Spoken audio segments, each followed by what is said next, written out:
முதல் தடவை களத்தில் இறங்குறாரு அப்படின்றது ஒரு தவறான தகவல். தலைவரை பொறுத்த வரைக்கும் தொடர்ந்து மக்கள் மத்தியில் பயணிச்சுட்டு இருக்காரு. பரந்தூர் போராட்டங்களாக இருக்கட்டும், இல்ல பாதிக்கப்பட்ட மக்களை சந்திக்கிறதாக இருக்கட்டும், எங்கிருந்தாலும் அவர் மக்களை சந்திச்சுட்டு தான் இருக்காரு. இது முதல் களமோ இல்ல இப்பதான் களத்துக்கே வராரு அப்படின்ற நரேட்டிவே நாங்க முதல்ல தப்புன்னு சொல்லிட்டு இருக்கிறோம். தலைவர் தொடர்ந்து மக்களோட மக்களாக பயணித்துக் கொண்டிருக்கிறார். அதன் வகையில் இன்றைக்கு அஜித் குமார் அவர்களுடைய மரணத்திற்கு மட்டும் இல்லாமல் இந்த ஆட்சியில, இந்த உள்துறை அமைச்சருடைய அவல ஆட்சியில 24 காவல் மரணங்கள் நிகழ்ந்திருக்கிறது.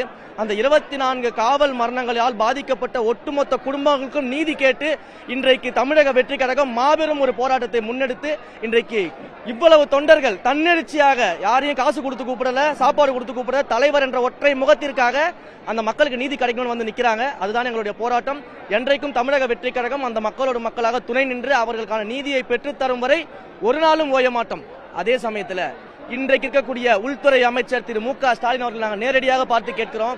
உங்களுக்கு ஓரணியில் தமிழ்நாடுன்னு சொல்லி உங்கள் கட்சிக்கு உறுப்பினர் சேர்ப்பதற்கு வீடு வீடாக சென்று அந்த மக்களை சந்திக்க முடியுது. பாதிக்கப்பட்ட உங்கள் கையில் இருக்கக்கூடிய காவல்துறையால உயிரிழந்த அஜித் குமாரோட வீட்டுக்கு சென்று அவங்களுடைய பேரண்ட்ஸை பார்க்க முடியல. இப்படி ஒரு அவல நிலைமையில உங்களுடைய ஆட்சி நடந்துகிட்டு இருக்கு, உங்களுடைய உள்துறை இருக்கிறது.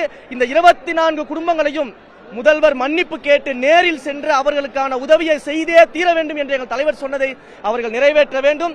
நிறைவேற்றாவிட்டால் தொடர்ந்து அந்த மக்களோடு தமிழக வெற்றி கழகம் பயணித்து அவர்களுக்கான நீதியை பெற்றுத்தரும். போராட்டத்துக்கு எல்லா வகையிலும் காவல்துறையும் அரசாங்கம் உறுதுணையா இருந்தாங்களா, இல்ல பல இடங்கள்ல கைது செஞ்சு அடைச்சு வச்சிருக்காங்க? அதாவது இந்த போராட்டத்திற்கு தமிழகத்தின் பல்வேறு மூலைகளில் இருந்து எங்களுடைய தோழர்கள் வந்துகிட்டு இருக்காங்க. பல்வேறு இடங்கள்ல இருந்து மாவட்ட செயலாளர்கள் வந்துகிட்டு இருக்காங்க, அவங்க கூட இருக்க நிர்வாகிகள் வந்துகிட்டு இருக்காங்க, பொதுமக்கள் வந்துகிட்டு இருக்காங்க. எங்கள் தலைவருடைய புகைப்படம் கார்ல இருந்தா போதும், எங்க தலைவருடைய கட்சியினுடைய கொடி கார்ல கட்டி இருந்தா போதும். இன்னும் பல இடங்கள்ல வெள்ள சட்டை கருப்பு சட்டை போட்டு வந்தாலே நிப்பாட்டி அந்த வாகனங்கள் உள்ள அனுப்ப மாட்டாங்க.